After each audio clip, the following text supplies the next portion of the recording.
Bonjour à tous, c'est Madame Zamboto et on se retrouve aujourd'hui pour un petit quiz, petit exercice de comptabilité sur les bases de la comptabilité, c'est-à-dire sur la notion de débit-crédit. Quand on commence la comptabilité, il est vraiment très important de faire des exercices pour bien comprendre ces notions de base. C'est l'objectif ici et c'est pour ça que les opérations que l'on va traiter sont des opérations sur lesquelles je considère qu'il n'y a pas de TVA. Pour ce petit quiz, je vous invite à prendre un papier, un crayon et bien sûr votre liste intégrale des comptes extraits du plan comptable général. Et on va traiter ensemble 10 enregistrements comptables de base sur lesquels je vais vous guider au niveau de votre réflexion. Ça veut dire que je vais guider le questionnement que vous devez avoir avant de faire l'enregistrement. Bien sûr, pour commencer, on va prendre connaissance du contexte de l'entreprise. L'entreprise Shoes est spécialisée dans la vente de chaussures qu'elle fabrique à partir de cuir sélectionné. Elle commercialise également des sacs à main qu'elle achète auprès de fournisseurs. Sa clientèle est composée de professionnels revendeurs. Avant de passer aux enregistrements comptables que je vais vous demander de faire, bien sûr, vous devez prendre connaissance du contexte. C'est la base. La base, c'est d'identifier si votre activité, elle est commerciale, industrielle ou de service. C'est ce qui va déterminer si vous allez retrouver dans votre contexte des matières premières, des produits finis, des marchandises ou des prestations de services. Dans le cas présent, il est important de repérer qu'il n'y a pas une activité mais deux activités. En effet, si vous regardez bien, l'entreprise fabrique des chaussures. Cette fabrication de chaussures signifie que l'entreprise a une activité qui est industrielle. J'ai du mal à me servir de mon stylet, ça fait longtemps que je m'en suis pas servi. Du coup, j'écris super mal. C'est pas grave. Et dans un deuxième temps, on repère que l'entreprise commercialise également des sacs à main, mais les sacs à main qu'elle commercialise, c'est pas elle qui les produit. Elle se contente simplement de les acheter. Dans ce cas-là, on dit que l'entreprise a une activité ici commerciale. Donc on fera attention, car selon la nature des achats ou des ventes de l'entreprise, eh bien, pour ce qui relève de l'activité industrielle, on aura des achats de matières premières et des ventes de produits finis. Et pour ce qui relève des sacs, on aura des achats et des ventes de marchandises. Alors, je vous invite à prendre un crayon, un stylo, ce que vous voulez, une feuille, pour pouvoir noter au fur et à mesure les enregistrements que vous allez réaliser. Première opération, facturation le 2 septembre du client Chaussea. 200 paires de chaussures à 30 € l'unité avec un paiement au comptant par chèque bancaire. Je vous demande d'identifier le flux entrant et le flux sortant, ce qui va se traduire par un compte à débiter et un compte à créditer. Je vous rappelle que pour toute opération, la somme des flux entrants dans l'entreprise est égale à la somme des flux sortants. Ça s'appelle comment déjà ça? Ah oui, c'est vrai, c'est la règle de la partie double. Alors dites-moi, pour pouvoir identifier les flux entrants et les flux sortants, déjà, il faut bien interpréter quelle est la nature de cette opération. Quand c'est marqué facturation du client, ça veut dire quoi? Vous avez fait un achat ou une vente? Quand on facture un client, c'est qu'on a fait une vente. Donc dans votre tête ou sur votre petite feuille, vous écrivez vente. Qu'est-ce qu'on a vendu à ce client? On a vendu des paires de chaussures. Or, est-ce que ces paires de chaussures relèvent de l'activité commerciale ou relèvent de l'activité industrielle? Les paires de chaussures, l'entreprise les a fabriquées elle-même. Donc c'est une vente de produits finis. Ça, c'est important de le noter. Ensuite, c'est marqué paiement au comptant par chèque bancaire. Ça veut dire que le paiement se fait au comptant, c'est-à-dire immédiatement. Il n'y aura de fait pas de délai entre le moment où le client vous achète, ou le client où vous vendez au client, et le moment où il vous paye. Alors du coup, quand vous faites une vente de produits finis au comptant, vous allez vous demander qu'est-ce qui rentre dans l'entreprise, qu'est-ce qui sort de l'entreprise. Évidemment, c'est important de vous centrer sur l'opération principale. En l'occurrence ici, c'est une vente. Les ventes de produits finis, donc vous visualisez les produits finis, les chaussures, qu'est-ce qu'elles font? Elles rentrent dans votre entreprise ou elles sortent de votre entreprise? Ben non, elles sortent puisque vous êtes en train de les envoyer aux clients. Puisque les ventes de produits finis correspondent au flux sortant, eh bien cela va se traduire par un numéro de compte à créditer. C'est un compte qui s'appelle vente de produits finis. Il faut rechercher dans votre plan de compte. C'est un compte de la classe 7, puisque c'est un compte qui va engendrer une ressource pour l'entreprise. Et plus exactement, vous retrouvez le compte 701, vente de produits finis. Pour un montant, bien sûr, de 200 x 30. Faites bien attention, on multiplie bien. 200 x 30, ça donne 600 € que je mets au crédit. Pour que cette opération soit équilibrée, il faut que je trouve le flux correspondant au débit pour un montant également de 600 €. J'ai vendu à qui? J'ai vendu au client. Et le client m'a payé. Donc puisqu'il m'a payé, j'ai de l'argent qui rentre. Est-ce que cet argent rentre sur mon compte en banque ou est-ce que cet argent rentre dans ma caisse? Dans ma caisse, je vous rappelle que c'est les pièces et les billets. Ici, c'est marqué que le règlement se fait par chèque bancaire, donc ça rentre directement dans mon compte en banque. Or, en comptabilité, le compte en banque est un compte de trésorerie, c'est le compte 512. Je vais donc débiter le compte 512 pour 600 € pour montrer que l'argent rentre. On continue avec l'opération du 3 septembre. Le 3 septembre, il est noté réception de la facture du fournisseur David, 50 sacs de différents modèles, montant global facturé 800 €. Paiement au comptant par carte bancaire. Alors, qu'est-ce qui s'est passé ici sur cette opération? D'abord, on analyse la nature de l'opération. Quand je réceptionne une facture de mon fournisseur, ça veut dire quoi? J'ai fait quoi? Un achat ou une vente? Ici, j'ai fait bien sûr un achat. Je réceptionne la facture, c'est que le fournisseur m'a facturé, j'ai fait un achat. J'ai acheté quoi? J'ai acheté des sacs. Bon, et ces sacs, je vais en faire quoi? Je vais les consommer, je vais les garder dans l'entreprise, je vais les revendre, je vais en faire quoi? Eh bien, ces sacs relèvent de l'activité commerciale. Il s'agit donc ici d'un achat de marchandises. Et ensuite, on interprète la façon dont cette opération est réglée. Ici, il est marqué que cette opération est réglée au comptant par carte bancaire, donc achat de marchandises au comptant. Du coup, ensuite, on essaye de traduire cette opération sous forme de flux. On se demande, qu'est-ce qui rentre, qu'est-ce qui sort? On commence par interpréter, bien sûr, le plus simple, c'est la notion d'achat. Qu'est-ce que fait un achat? Bien sûr, quand j'achète des marchandises, visualisez les marchandises dans votre tête. Les marchandises, qu'est-ce qu'elles font? Elles rentrent. Du coup, on va ici trouver un compte qui s'appelle achat de marchandises dans le plan de compte. Dans le plan de compte, les achats correspondent à des consommations et se trouvent dans les comptes de la classe 6. Et quand vous cherchez à l'intérieur de la rubrique achat, vous trouvez le compte 607, achat de marchandises. On vous dit que le montant facturé est de 800, vous allez donc débiter le compte 607 pour 800. En contrepartie, c'est un paiement au comptant par carte bancaire. Du coup, qu'est-ce qui sort? De l'argent. Et cet argent, il sort d'où? De votre compte en banque ou de votre caisse? C'est-à-dire de pièces et de billets. Maintenant, c'est la carte bancaire ici qui est utilisée. Donc du coup, c'est encore une fois le compte 512, mais cette fois-ci, le compte 512 va être crédité pour montrer que l'argent sort de l'entreprise pour 800 €. Mon opération est bien équilibrée, je peux passer à l'opération suivante. Le 7 septembre, c'est la réception de la facture du fournisseur au cuir. Des pots de cuir ont été facturés, 100 pots à 20 € l'unité, avec un paiement à 30 jours. Alors, je vous invite bien sûr à faire pause si vous voulez prendre le temps de réfléchir à cette opération, la traiter tout seul et regarder la correction après. Parce que moi, du coup, j'enchaîne, je passe à la correction pour vous expliquer tous les concepts. Alors, je réceptionne une facture. Ça veut dire quoi? J'ai fait un achat ou une vente? Quand je réceptionne une facture, ça veut dire que j'ai acheté. Donc, j'ai fait un achat. J'ai acheté quoi? J'ai acheté un bien, j'ai acheté un service, j'ai acheté des pots de cuir. Donc, les pots de cuir, c'est un achat de biens. Alors, qu'est-ce que je vais faire de ces pots de cuir? Est-ce que je vais les revendre? Est-ce que je vais les garder? Est-ce que je vais les transformer en autre chose? Eh bien, ces pots de cuir sont destinés à être transformés en chaussures. Il s'agit donc ici d'un achat de matière première. MP pour matière première. Cet achat de matière première est-il réglé? Eh bien, vous remarquez ici que vous avez réceptionné simplement la facture de votre fournisseur, mais ce fournisseur vous accorde la possibilité de le payer dans 30 jours. Donc, c'est un achat de matière première dont on dit qu'il est à crédit. À crédit, ça veut dire que vous n'êtes pas obligé de payer tout de suite. Du coup, vous vous demandez, qu'est-ce qui rentre, qu'est-ce qui sort?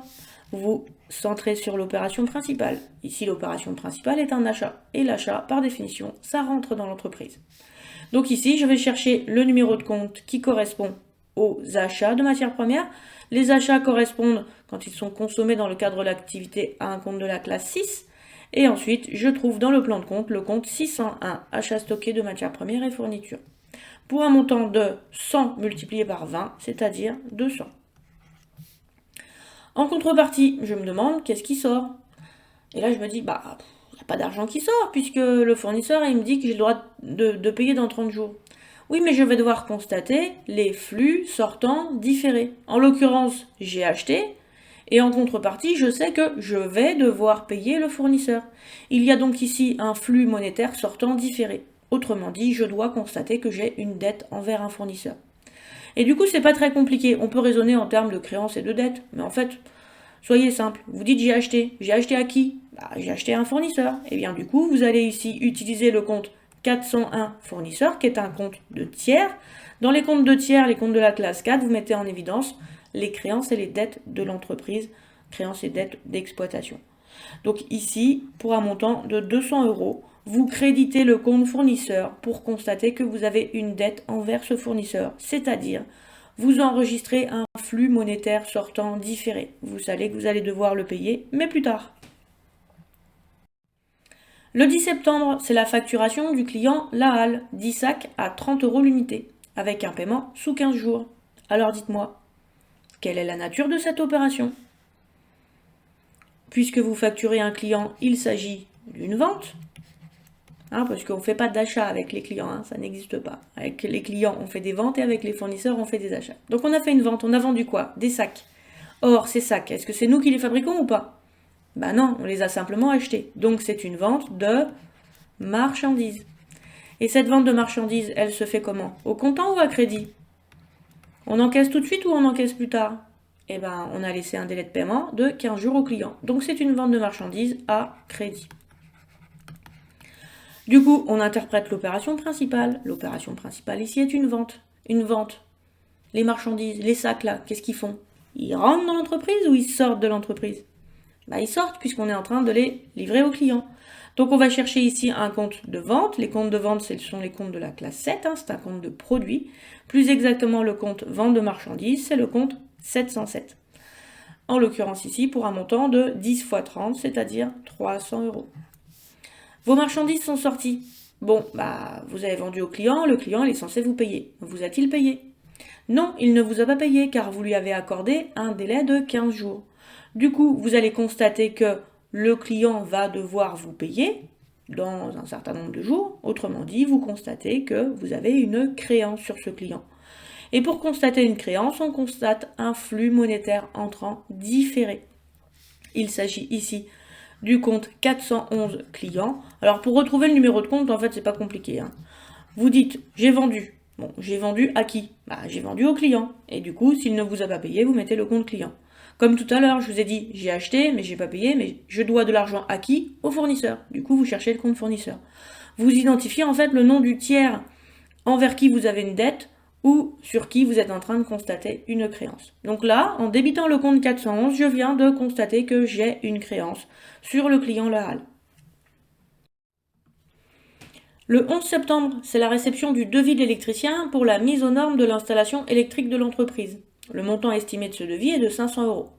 Alors du coup, qu'est-ce qu'on fait? On réceptionne un devis. Qu'est-ce que c'est un devis?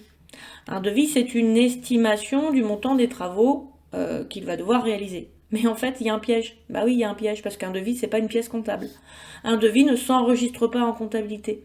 On enregistre les factures qui prouvent réellement qu'il y a eu une vente, mais on n'enregistre pas les devis, on n'enregistre pas les bons de commande, on n'enregistre pas les bons de livraison. Donc ici, ce devis n'est pas à enregistrer dans le système comptable de l'entreprise. Et oui, je fais des petits pièges de temps en temps. On continue, le 14 septembre, et cette fois-ci on la réceptionne cette facture, on réceptionne la facture de l'électricien qui est venu mettre aux normes l'installation électrique de l'entreprise, pour un montant de 500 € avec un paiement à 30 jours. Quand vous réceptionnez une facture, ça veut dire quoi? Ça veut dire que vous avez fait un achat. Donc ici, vous avez fait un achat. Vous avez acheté quoi? Un bien ou un service? Alors, la facture de l'électricien qui est venu mettre aux normes l'installation. En fait, l'électricien, il est venu réparer l'installation électrique chez vous. Donc, en fait, il a réalisé pour vous une prestation de service. Vous avez donc acheté ici un service. C'est un achat de service. Avez-vous payé l'électricien? Eh bien non, vous ne l'avez pas payé. C'est marqué paiement à 30 jours. Donc, achat de service à crédit. Quand on fait un achat de service, on interprète ici l'achat. Qu'est-ce que ça fait l'achat? Ça rentre ou ça sort? Alors là, c'est plus difficile parce qu'on n'est pas sur des marchandises ou sur des matières premières, donc on a du mal à visualiser. Il faut considérer alors que le service a été consommé par l'entreprise. L'électricien, il est venu chez vous pour réaliser cette prestation de service. Vous allez donc enregistrer un flux entrant pour matérialiser cette réparation de système électrique. En l'occurrence, vous allez chercher un compte de la classe 6 puisqu'il s'agit d'un achat qui a été consommé par l'entreprise. À l'intérieur de la classe 6, regardez votre plan de compte. Attention, hein, lisez pas tout ce qu'il y a dans le plan de compte. Hein, vous regardez uniquement les grosses rubriques. 60, c'est les achats. 61 et 62, c'est les services extérieurs et autres services extérieurs. 63, c'est les impôts et taxes. 64, c'est les charges de personnel. 65, c'est les autres charges. Vous le voyez dans votre plan de compte? Eh bien, ici, vous allez trouver un compte qui enregistre les réparations dans les subdivisions des comptes 61 et 62. Regardez les comptes à 3 chiffres, mais pas les comptes à 4 chiffres, hein, juste les comptes à 3 chiffres après. Et vous allez trouver normalement un compte qui s'appelle 615, entretien et réparation, pour enregistrer votre facture d'électricien pour 500 €. Vous l'avez payé ou pas cette facture? Vous l'avez pas payé? Non? Bah alors vous devez l'argent à qui? À l'électricien. Et l'électricien constitue pour vous votre fournisseur de prestations de services. Du coup, vous allez constater que vous avez une dette envers le fournisseur en créditant le compte 401 pour 500 €. Que ce soit un fournisseur de matières premières, un fournisseur de marchandises, un fournisseur de prestations de services, en règle générale, vos dettes se trouvent dans le compte 401 fournisseur. Maintenant, si c'est l'État, la personne à qui vous devez de l'argent, là, ça ne sera pas le compte fournisseur, bien sûr. Ça sera un compte de la classe 4 toujours, mais ça sera le compte État. On verra bien sûr ce type d'exercice un petit peu plus tard, quand vous serez un petit peu plus aguerri. On continue avec l'encaissement de la créance sur le client LAAL par virement bancaire. Alors, vous encaissez une créance. Ça veut dire quoi? Il y a de l'argent là-dedans. Que fait l'argent? Il rentre chez vous ou il sort de chez vous? Ah non, c'est le client qui est en train de vous payer. Donc l'argent rentre. Il rentre comment? Il vous a payé comment? En pièces et en billets ou il vous a payé avec un compte en banque?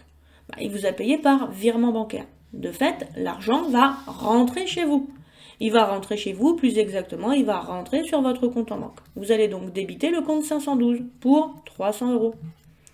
Mais si le client vous a payé, du coup, il faut supprimer, annuler la créance que vous aviez sur ce client.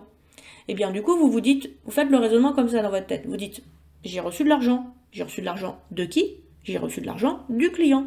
Et de fait, de l'autre côté, vous allez créditer le compte client. Et en créditant le compte client, vous allez annuler la créance que vous aviez constatée tout à l'heure.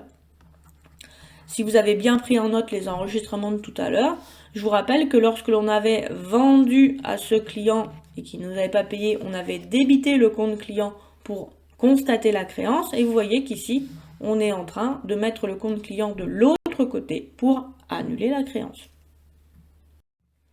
Le 18 septembre, c'est un paiement par virement bancaire de l'électricien. Je vous rappelle que la facture a été reçue le 14 septembre pour 500 €. On paye l'électricien. Bon, si on paye l'électricien, que fait l'argent? Il rentre ou il sort de notre entreprise? Eh bien, il sort. Du coup, il va falloir trouver le compte à créditer. Puisqu'on a payé par virement bancaire, l'argent sort de notre compte en banque. On va donc créditer le compte 512 pour un montant de 500 € qui correspond au montant de la facture. On a payé qui? On a payé l'électricien. Or, l'électricien est pour nous notre fournisseur. Du coup, de l'autre côté, on va mettre le compte 401 pour le même montant, c'est-à-dire 500 €. Ici, ce qu'on vient de faire en débitant le compte 401, c'est qu'on vient d'annuler la dette que l'on avait envers le fournisseur. Rappelez-vous tout à l'heure, lorsque on avait enregistré la facture de l'électricien, on avait débité le compte 615 et on avait crédité le compte 401. Et là, je vous avais dit, on constate une dette sur l'électricien.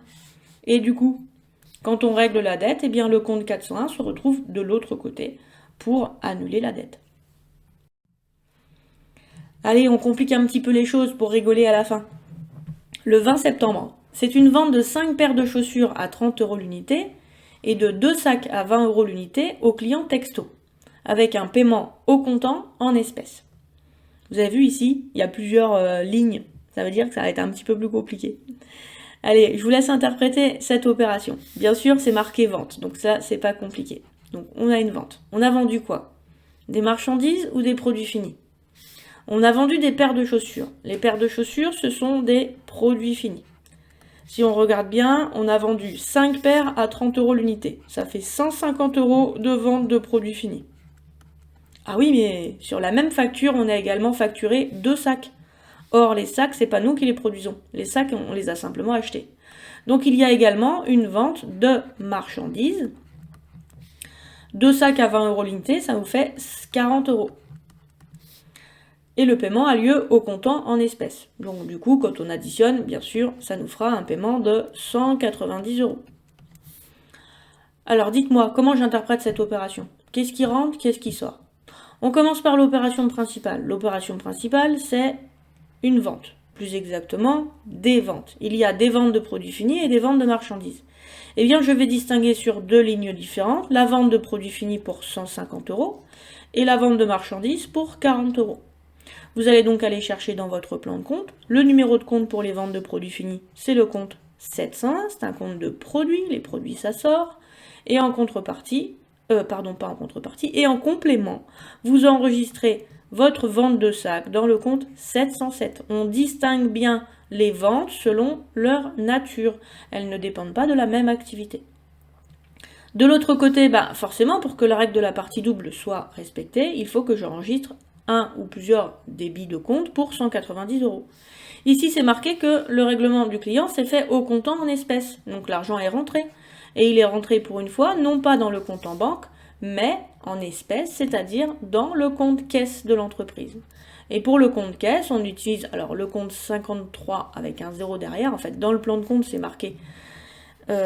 pardon, j'ai mon stylet qui part en cacahuète, voilà, 530, il ne veut pas descendre plus bas. Dans le plan de compte, c'est marqué 53 avec un point caisse. 53 avec un point, c'est comme si on avait 530. Donc je rajoute un 0 pour respecter le système décimal. Mon écriture est donc du coup équilibrée. Je vais pouvoir passer à l'opération suivante. Pour terminer, le 22 septembre, l'entreprise Shoes fait l'acquisition d'un nouvel ordinateur pour le service comptabilité. C'est un montant de 1 500 € qui lui est facturé avec un paiement de 500 € au comptant, le solde dans 30 jours. Alors, comment est-ce qu'on enregistre ici cette acquisition? Qu'est-ce qu'on débite? Qu'est-ce qu'on crédite? Ici, l'entreprise a fait un achat. Plus exactement une acquisition. Pourquoi on parle d'acquisition? Parce qu'en fait, elle a acheté un bien qu'elle va conserver de façon durable dans l'entreprise. C'est ce qu'on appelle une immobilisation. Cette immobilisation va donc rentrer dans l'entreprise puisqu'on a acheté l'ordinateur. On va donc, pour enregistrer cette opération, débiter le compte d'immobilisation qui est concerné par l'ordinateur. Les comptes d'immobilisation dans votre plan de compte, si vous regardez bien, ce sont des comptes de la classe 2.